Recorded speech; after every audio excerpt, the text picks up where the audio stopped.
Hello and welcome to World in Union, Balls.ie's weekly rugby show looking for an outside perspective on Irish rugby and the game itself. I'm Mick McCarthy alongside Maurice Brosnan.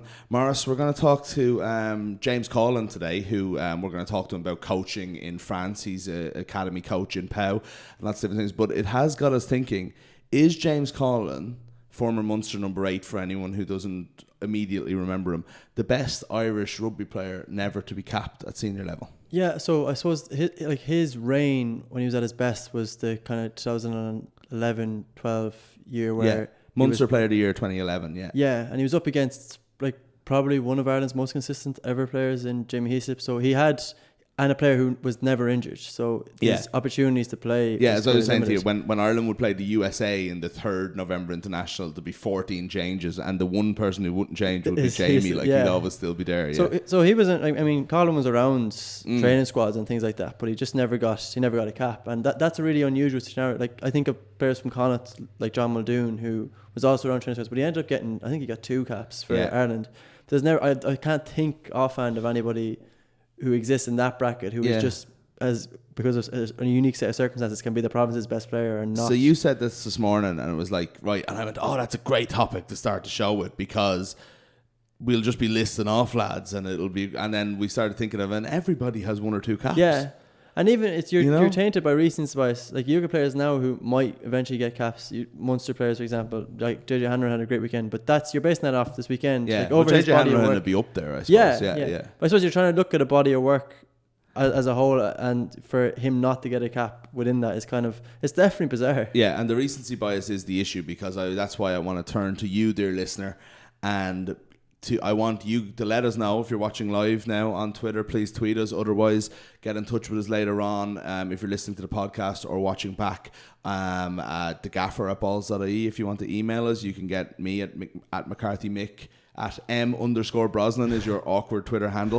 Who is the best Irish player never to win a senior cap? Possibly outside James, who I think we kind of agree probably is at this stage. But we can go back. We can go back a little bit. I don't remember the 70s and 80s and what Irish lads were running around the old Wesley fields or the Galwegians or the young Munster fields, and just weren't getting a look in that Irish selection committee. And there's a lot of players who've probably moved abroad and made really great careers abroad, but they didn't come into the Irish reckoning because of that. That's more so a more recent thing. Like we're kind of talking about those early 2000s. Like any player who would, I'm really struggling to think of anybody who would rival James Coughlan for that. No, because we were always, I remember Bob Casey is the best lock in the Premiership in England, for London Irish. Let's get him into the Ireland squad. I was thinking that's the best thing I can remember of the band days, I suppose. And I'm looking like Bob Casey has, I think, 7 Irish caps. It's just that we wanted him in the team more often. But he still was there sometimes. So I don't know who that is, but look, I'm looking forward to our chat with James. We won't be talking to him too much about that. We have talked in recent weeks about the Irish coaching tree, I suppose, outside of this country, and how it might all come back someday. James went and finished his career, had a great end to his career in Pau in France after leaving Munster, and retired last year and went straight into coaching, which is exactly what you want to see. And he's running the academy there in Pau at the moment, so we're looking forward to catching up with him in a few minutes. But interesting weekend, 2nd week in a row I get to say 4 from 4 from the Irish provinces.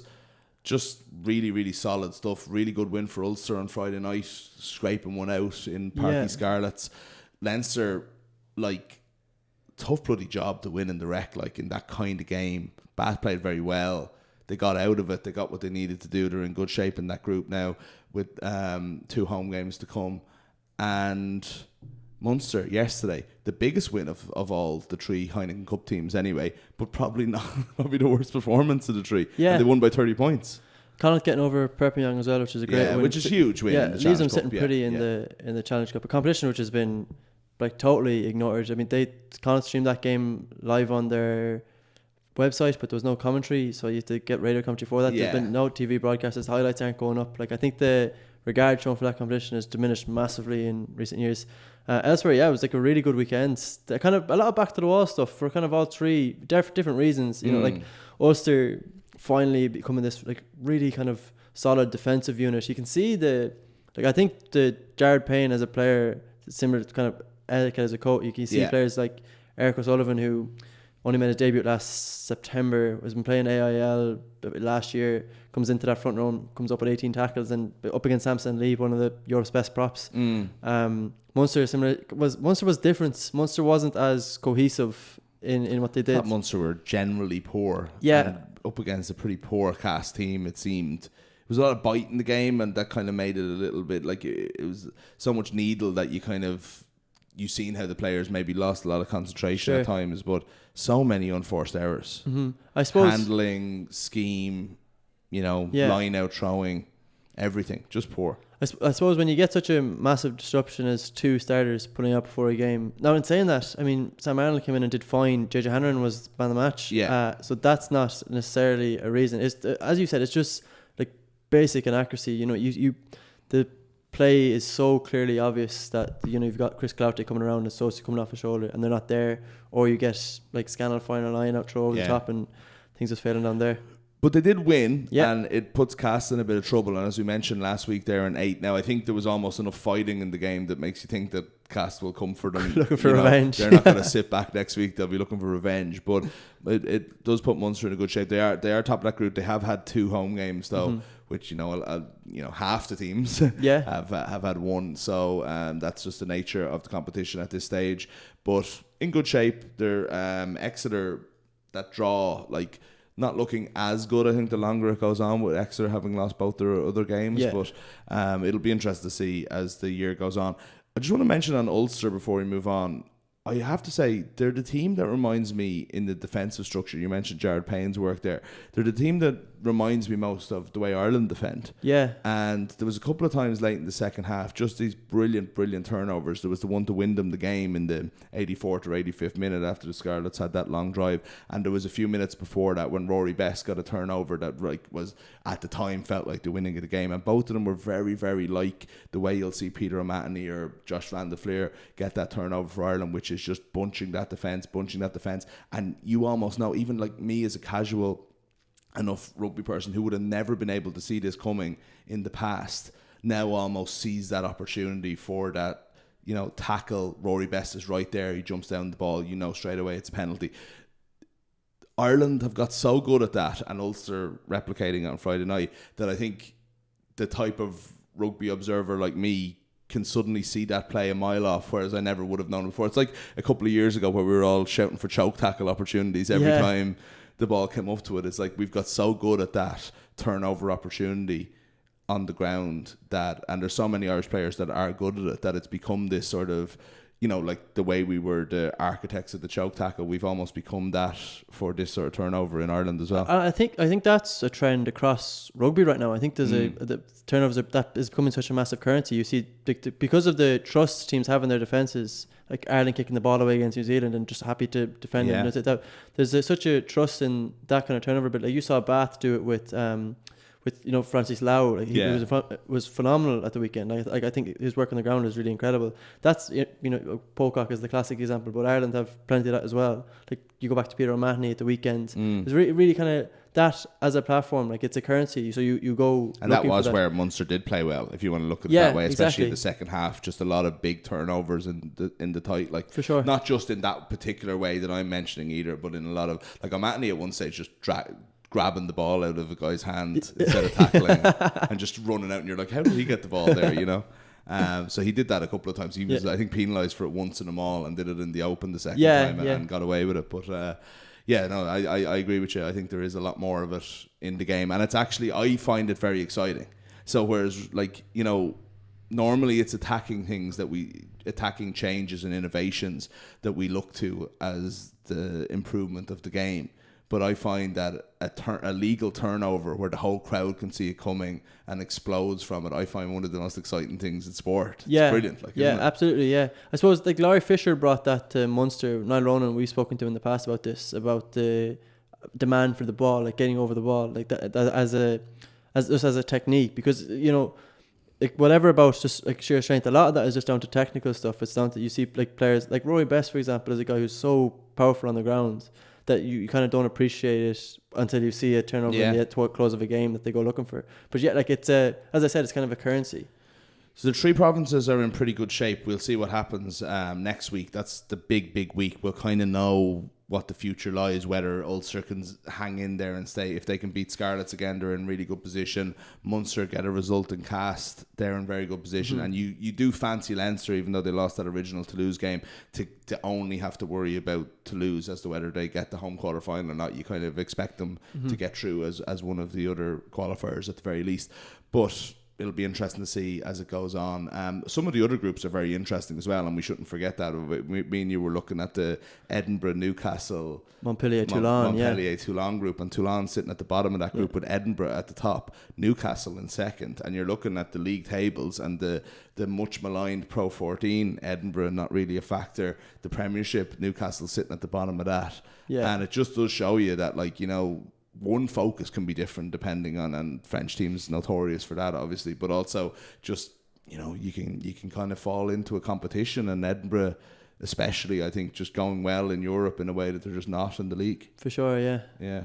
So look, one to keep an eye on, and we'll talk more about it next week, as I said, when we'll know more from the reverse fixtures of this week. But want to get to our interview today. Delighted to say that we've got James Coughlan on the line from France. James, how are you? I'm very well. Enjoying the sunshine. I'm not sure it's the same at home. I'm enjoying the sunshine today.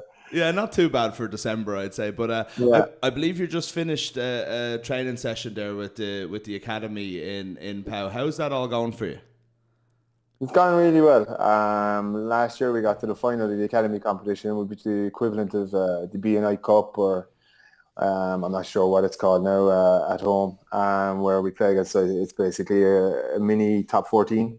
So we got to the final of that last year. We were beaten by Claremont. We started well this year. We're in second in our pool. So and there's a good progression for the young fellas moving into the training with the senior team and advancing with French under-20s and stuff like that. So it's all been really, really good, thank God.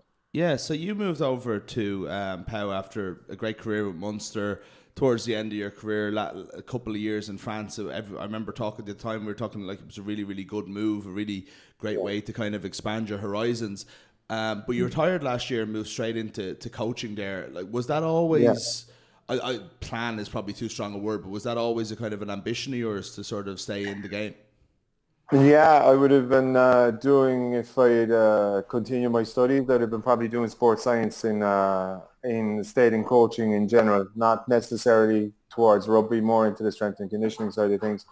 But with the opportunity that came up with the academy, I remember talking to James Downey at the time before we retired, and he was saying it's quite, it's difficult to leave completely. It's always better to try and stay in a bit and stay involved in the game. And when the opportunity came up, it was an opportunity I couldn't really turn down. Yeah. And what do you need to do for to sort of take up a job like that? Obviously, you have all the experience in the world as a player, but, in terms of badges and everything like that, how much work does have to go into to getting qualified? There's a fair amount of work, because with the academy system in France, there's a double project for all the players. So effectively, they've half a project is their playing, half the project is their studies. So it's obliged by the French regulations that they have to have something outside of rugby.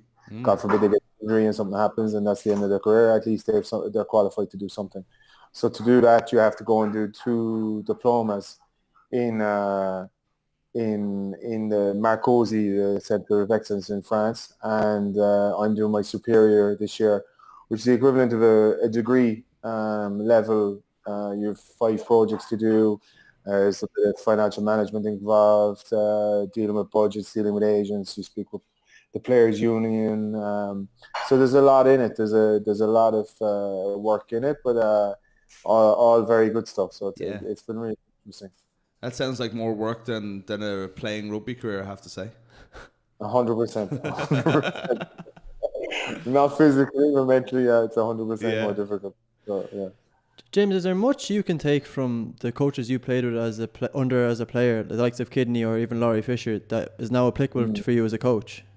Absolutely. I'm still in contact with Laurie. I still message Laurie every so often, and we'll exchange videos and say, look, what do you think of what we're doing here? What are you doing now? Because they're back doing their preseason now at the moment with the Brumbies. So I contacted him just to see, look, something regards body height or contact drills, or just so, you try and take the best bits of every coach that you've had, and also the worst bits, because that's important too, to know where other coaches maybe that you felt didn't do well by you, or didn't do well by the team, that you use that experience as well. Because I remember listening to I was talking to Roger Marcosi, and he was speaking to me about the how difficult it is to say no sometimes, and that's a big thing as a coach, is learning how to say no, and how you adapt yourself with the players as you move along. I just haven't seen much of Laurie since he moved away from Munster. He hasn't got the haircut now or anything, has he? No, no. I don't think I would have been able to take that this morning. That the beard is gone. The beard is gone, but the hair. I think he said to me, I remember him asking him how long has it been like that. He said I think it was 74 or 75 since the last time he got a haircut. So I think, well, that's Laurie. Yeah. Hopefully for good. James, in terms of, we've been talking on the show a lot in the last couple of weeks about the Irish coaching tree and how it's spreading a lot more than it ever did before, with so many of you in France. There's people in England, Rog obviously down in New Zealand. And, we were talking about the limited amount of opportunities that there are within Irish rugby, obviously, which is 4 professional provinces. Do you see that as something that is to the benefit of Irish rugby long term, that unlike probably 20 years ago, that the likes of yourself are willing to go to a different country and to learn their culture, to learn their coaching style, and perhaps someday obviously come home with it? Yeah, I don't know, is it benefit or it's a double-edged sword, because maybe you lose one or two fellas that maybe would be beneficial in a provincial setup.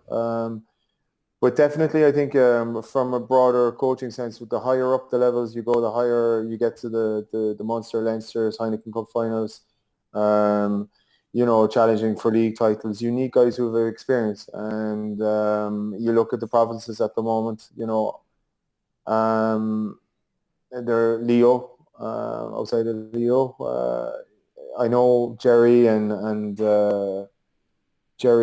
Felix in Munster, and it's got out of my head who's in charge of Ulster. Dan McFarland, and Jared Payne, yeah. So I mean, these we as you said, there's 4 provinces. There's 5 professional teams in Ireland, if you consider the Irish team as the professional team, the 5th in a professional coaching setup. There's 4 academies. There's 4 under-20s. Yeah. So I mean, when you move down the levels, there's only the 4 to choose from. So from a personal point of view, moving to Pole, playing top 14, and now coaching in the academy setup. The academy setup gives you an opportunity to try things, to have a look at yourself without that exposure of it being an every weekend. You have to win, and be judged on the weekend. With the academy setups, it gives you more of an opportunity to maybe plan 2-3 years and do a plan the succession about guys coming in and out, and who's going to pass into the pro team, and what are the needs of the pro team, and working towards that goal. So, I mean, guys move around. That's professional sport. I mean, as you said, Roger's in New Zealand to see another culture, to see how things work. And that's for his own professional benefit as well. I know Prendy is and Paulie are both in Stade Francais, working with French and South African coaches, so that you have another dynamic there where you have 2 different cultures completely, and you're in the middle of the 2. So these are all personal development. But I think, as you said, maybe the pool of coaches that will come around Ireland and around Irish rugby will get bigger as a result of people like Kazi and Wasps. Before that, he was in Nottingham.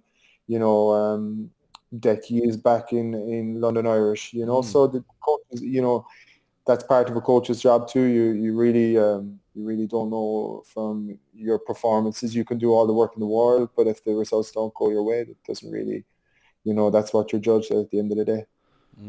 James, I'm curious how you found the transition in terms of standard from a system like the Irish rugby system, which is so heavily, orientated towards the national team, versus the French rugby system, where clubs seem to have a lot more power. And we often hear kind of criticism of the French system because maybe it might be not giving French qualified players a chance. I wonder how you found it. I don't know. It's kind of the priorities are different here. The priorities are the top 14. You have two federations in effect in France. You have the LNR, which is the League National of Rugby, and you have the French Federation of Rugby as well. So those two don't always work hand in hand. I mean, just an example of that is that there isn't an under-20 competition, yet the French under-20s win the World Cup. So, I mean, you would think if that was the case, they'd have the best under-20s competition in the world, but that's like every other nation where the federation is in charge of what happens, but that's not the case here. We've got the S-Bar competition where guys are playing from 18 to 23-year-olds. So maybe that's benefiting the under-20 team. But as you said, the federation not being in control of the players, not being in control of the diet, that isn't the best for France as a national team. But Canal Plus and the league is the most competitive league in the world. You really don't know who's going to win from a week-to-week basis. You couldn't, if you were putting money with Paddy Power, he'd be winning every week because there's no way you'd be able to pick the results in a weekend. Yeah, it's so difficult because all the teams. I think if you speak to any of the boys in the Irish setup and the Irish teams, it's always the trips to France they look forward to for those big challenges because it's such a difficult place to go and win, and every week it's the same in the top 14. And is there any emphasis change at all? Say, like, obviously it's a World Cup year coming up. Is it, it's obviously a separate organisation, but is there any kind of the GIF rules now will have a big impact. So the GIF is formed in France.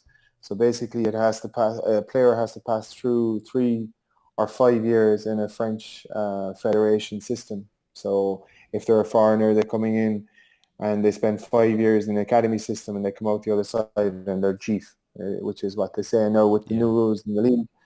Every top 14 team have to have an average of 15 players of GIF status to be in their in their team, and they're 23 every weekend. Next year it's 16. I think 2020 they've noted down to be 20. Wow. So effectively, you would probably end up with a system like we had at home, where you have 2 or 3 big name signings, and then the rest of the players are formed are French, and so by the time the World Cup in 23 comes around, that they've pretty much 20 guys in every team in the top 14 are playing on a week-to-week basis, and they'll have a bigger pool to pull from there. Yeah. In terms of your own aspirations then, James, as a coach, I'm wondering, would you like the idea of being a head coach at some point in the future? Absolutely. I mean, that's the plan. That's why we're all there, It's the ambition is there. I love working with the academy because I find that you can have a big impact on a young player's life early on, and you give him good habits early on, and then it passes through his career afterwards. And by the time he gets to 24, 25, he doesn't need to be talked to about nutrition. He doesn't need to be talked about his sleeping habits. He doesn't need to be spoken to about, coming in the right gear, being on time, doing all the things that everybody else does.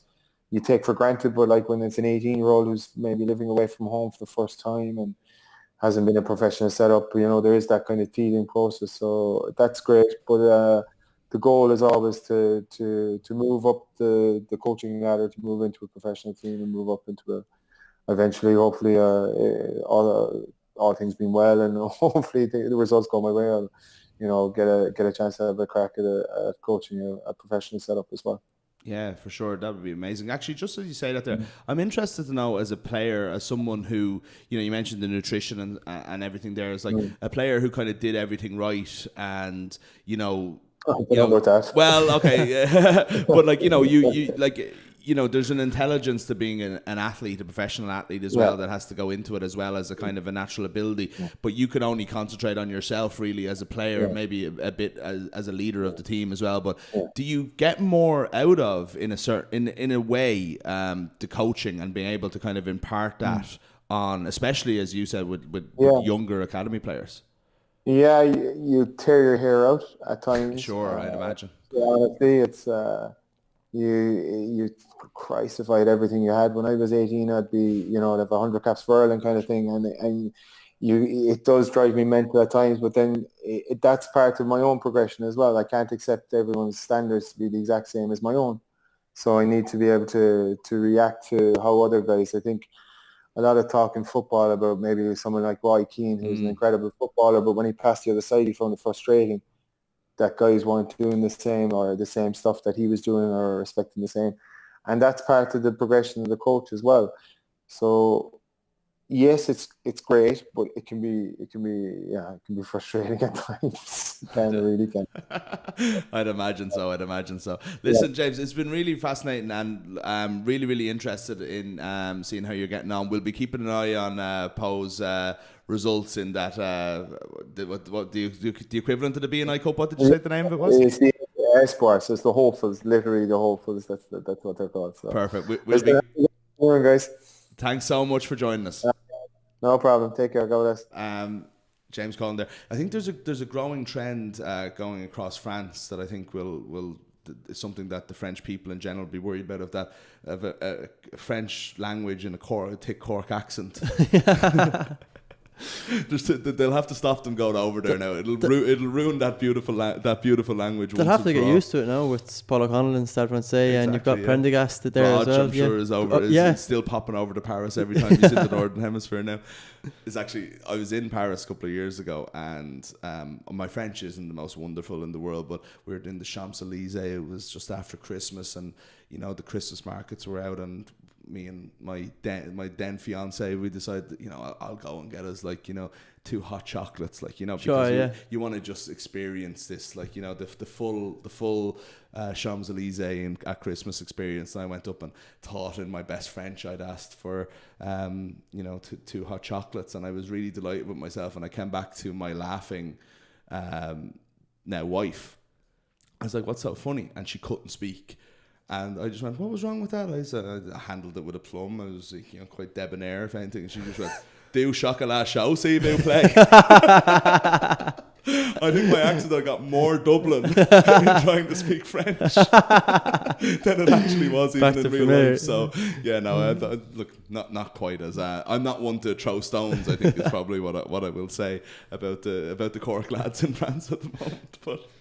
Anyway, delighted to speak to James, and I'm sure we'll hear from him again. And there's lots of Irish coaches abroad that we're looking forward to chatting to. Couple of things before we go. In one of our first shows, I think our first show actually, we talked about the nightmare that's happening in Australian rugby. All these rising tides lifting all boats ahead of the World Cup, because a lot of teams are coming into form. The one that's slipping off the radar was Australia. We were told Cheika safe, and that's one of the things that's happening, is that he's not going anywhere, and that's one of the actual possible problems with the team. But now it looks like they're looking to make a move. Yeah, well, so Australian Rugby had held a review with Cheika over the weekend, so he made a presentation about his plans going forward. Are now taking time to consider that review. They've issued a fairly damning statements about the state of rugby, which is probably fair enough. I mean, they've won 4 of the 13 games this year. When you look at that just as a stat, it's phenomenally Australia. Poor. Yeah. And you look at they've been called dysfunctional by former Australian legends. And when you look at their records, that's probably a fair enough assessment. I mean, there's not just one major area where things are falling down. They're conceding over 3 tries a game. They aren't really scoring tries. You saw the state of their scrum when they came up to Europe, especially against England, that their line-out has been all over the place. Didn't score a try against Wales. That dysfunctional nature is across the board. I mean, I still maintain, I think if Italy could have beaten them if they'd been awarded the first try and if Pocock wasn't there. So the things aren't good, and I think in scenarios like that, what generally happens in scenarios like that is you get former Australian players coming out and criticising the Australian rugby community, like the board, you get criticising hierarchy. And in situations like that, the easy thing to do is to take the heat on somebody else to put it. And essentially what you're saying is there has to be a fall guy. Yeah. And even though their youth development might be really, really poor, and there might be a huge amount of things that aren't in Cheika's reign or isn't under his control, Sure, ultimately, but they shouldn't be this bad. I know what you're saying. I know what you're saying. He might end up being a fall guy, but what I don't understand is that we all know that Michael Cheika is a good coach. Everyone who ever watched Leinster during his time knows that he's a good coach and how he transformed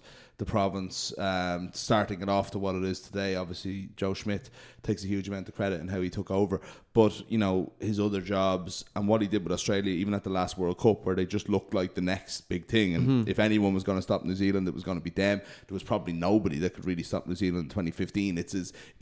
He probably did as much as other Australian coaches have done to win a World Cup. Yeah. And then for it to collapse so much, it's just, I find it really sad. And I have to say, I was saying to you earlier, like, if you're in a sport like rugby where there's such a clear hierarchy as to what the biggest jobs are, you're a coach of a top tier country that's also your own national country. That's the biggest job you'll ever have. And suddenly Michael Cheika's looking at that going, it was all going so well. They basically gave me carte blanche. They gave me this long-term contract. There was no question of my future. And that's all fallen apart. And it's like, where now? And I just kind of, I find that kind of sad. I don't necessarily think it's a bad idea if you have such negative momentum that you can't get it back, and even if it's nobody's fault, sometimes you need to make a change. And I suppose when you look at, like, he pulled them out of, you know, chaos before that 2015 World Cup and ended up having an absolute stormer. Yeah, so it's not as if his and I think that might touch off something bigger. Like, they were in chaos before 2015. This isn't a recent phenomenon. This isn't here before Cheika, and he's demonstrated in the past that he can change it. It's just a shame. It's a real shame that such a dysfunctionality within that Australian country will ultimately lead to Cheika probably taking the fall, and they'll probably dwindle into a World Cup and coming off the form that they had this year. Yeah. They won't get out of the pool. They'll do it or they could rise for the new coach, which always makes me question players, because why do you continuously do this? You know, but we'll see what happens. As I said, like, what Australia can't afford to do is not try something before a World Cup where everybody is in good form. At least 10 months out, everybody's in good form, and they're the only ones who really aren't of the contenders. Yeah. So that's not good enough, and they could find themselves in real trouble if they don't at least try something. Also, it is off season in the Southern Hemisphere at the moment, which kind of leads to sort of silly season conversations like these, and one of them is a brewing controversy in New Zealand rugby, which I've been very interested in, which is like the poaching scandal. It's been remarkable. It came effectively out of nowhere. So you've got a lot of Auckland schools who are really kind of powerful, and rugby schools that. So the school system in New Zealand is even beyond what we would have here. Like these games are all being on televised. It's really competitive. But what has happened recently is that you've seen Auckland schools poaching players from around their own town or even around their own country. So you got a situation where a kid who's playing rugby in Wara, which is 7 hours from Auckland, 7 hours, has representatives from a school in Auckland arrive at his door and offer to fly him to Auckland to play. Like, we're talking about secondary school kids here, to fly him to Auckland to play rugby there. His parents asked the school, have they ever seen him play? And they said no, but he was in a list of the top 60 players in New Zealand rugby, and therefore they made moves to throw around their way. So what you're doing is you're making like this kind of win at all cost mentality into something where you reduce school kids, the kind of pawns within this game, all for the sake. So we've got a scenario where, like we were just talking about this earlier, you've got Brendan Ratcliffe. So what happened was other schools in Auckland realised what was happening and decided that they were going to boycott the league if they didn't do something about this. And as a consequence of that, St. Kent have been thrown out of the league. So now St. Kent is where Kieran Reid went to school. This is a really big rugby school. Reid, who moved from Rosehill to St. Kent himself as a player. This is Blackrock College on steroids almost. Yeah, like this, exactly. This is like a huge rugby But just school, so we understand that, like, how significant this is. So Brendan Ratcliffe is the coach of Napier Boy High School, and he said in an interview with the New Zealand Herald, "The naivety of New Zealand rugby in taking such a hands-off approach is astounding. They whine and cry and moan about Japanese and French clubs poaching our players, but they let this culture bed in and they turn a blind eye. They let this wave of 16 and 17-year-olds grow up thinking first and foremost, what's in it for me? The NZR is tactically endorsing a mercenary mindset. Where is the integrity? There is no country more compromised than us." I guess we have spoken in the past about New Zealand schools poaching players from Pacific Island places, and there's always this idea that they're giving them opportunity. That's this idea.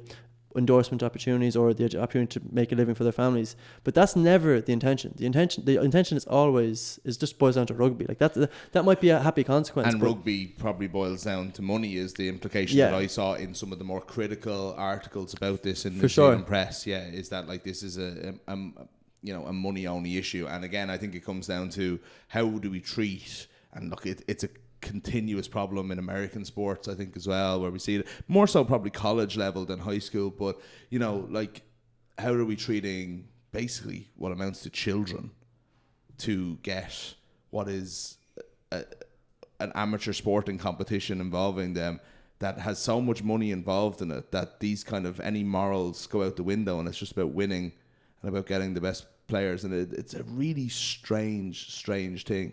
And it always makes you question as well what goes on here. I don't in any way think it's anything to that extent. But you mentioned earlier, like when we talked to Shane O'Leary last week, he talked about, coming through the club game, and we talked about he was in school in Killaloe, which isn't a rugby school, and was asked to come to a couple of Limerick schools, which is fine and understandable, and it would have been near enough to him. It wouldn't have been a mad thing, and that would have been his opportunity to go and play rugby. What's happening here is you're being taken from one rugby team to a more powerful rugby team, nowhere near your locality. I don't know what that means for, you lose your friends, you have to move your school.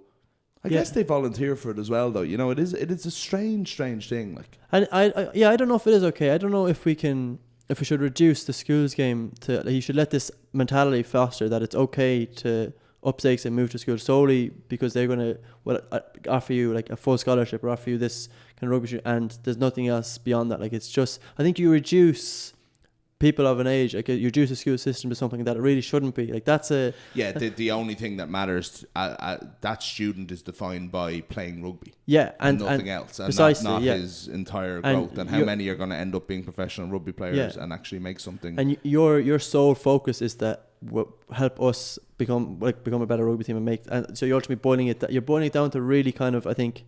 I think that quote was pretty powerful. Like, mercenary terms, like that's what you reduce. And ultimately, I mean, like it all comes back to this win at all cost mentality. And I actually think the New Zealand press have been really strong on this, really strong. The blame being put at New Zealand rugby's door. Like, people say, the New Zealand school system or the Irish school system is outside the remit of the board. That's just like, if you were so heavily reliant, like massively reliant on this for the production of players, you have to take onus of what you're doing there, or what's going on there. And if there's a culture, being fostered of like effectively kind of this mercenary mentality, you should address that. Yeah, I'll be interested to see how it goes. There's a genuine, like, one of the problems sometimes I think is this, we have this expectation of, say, something like a school to naturally be an altruistic organization that only cares about the education of its students, while also putting incentives for, with really high budgets and making money and everything like that. And those two things just don't fit together. And there's obviously an issue there. And look, we're talking about it from, we know what's happening in New Zealand. I don't think, again, that there's anything happening in Ireland to the extent that is like controversial even in any way. But it does make you wonder about the motives in the long term as to, the Leinster Senior Cup is on TV here every spring. Yeah. Munster Senior Cup is on TV every spring. We're watching it. It becomes bigger every single year. It's becoming, it always is in the areas where it's big, but it's becoming this like Texas high school sort of thing in Dublin especially, and the bigger that gets, the more important it is for those clubs to be competing to win. It's the wrong kind of incentive for what is a school. Exactly. Yeah. And so that, I think that's the major takeaway, I suppose, is that idea is like what should be the incentive and what is it currently. So the incentive of a proper skills development and of people of this, again, we're talking about 16-year-olds. Like, and that's the most important thing. The last thing I'll say in this is there's been a long time question over these competitions being taken so seriously and what a player might do either with the school's help or on his own bat to his own body, and possibly to make himself bigger, exactly, to try and get into a position where he can make the team and win the cup for his team. That's always been a worry that goes on in schools rugby in Ireland, New Zealand, wherever in the world. South Africa, yeah. What does this kind of, callous manipulation of the rules just to get someone to come 8 hours away from their home to join your school to be better at your rugby, what does that say to that player considering, should I do this? Yeah. Is winning the most important thing? Yeah. Is getting bigger and getting better and having a better opportunity to be on this school's team, that's the most important thing in the world apparently. Yeah. Is that worth doing this? And I don't see how you can tell a kid not to take drugs while you break the rules to make sure that your team is the best it can be. And it's the detriment of rugby if you foster a mentality where like the money and the big club is all that ever matters. All of a sudden, like Collins' importance or significance in the Irish rugby scene would totally die. The same with AIL. And that's the same. Now we should say New Zealand schools have been very strong on this. Like St. Kennington's have been expelled from the league. They've been excluded. Yeah, but what I've seen is that they're not the only ones doing it. They're just better at it than everybody else. Well, they're just better at rugby, because they're the bigger school. Yeah, and better at this manipulation. Sure. That they far from the only team doing it. Look, we could argue about it all day, and we're not arguing. We actually agree completely, but I think it's just such an interesting idea, and people should read about it. I mean, the New Zealand Herald have a very good explanation that you can find, and various other places as well, but it is definitely interesting.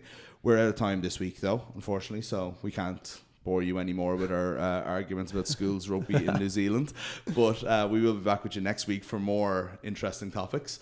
And we'll obviously react to the reverse fixtures at this week's European Games. But until next Monday, take care of yourself.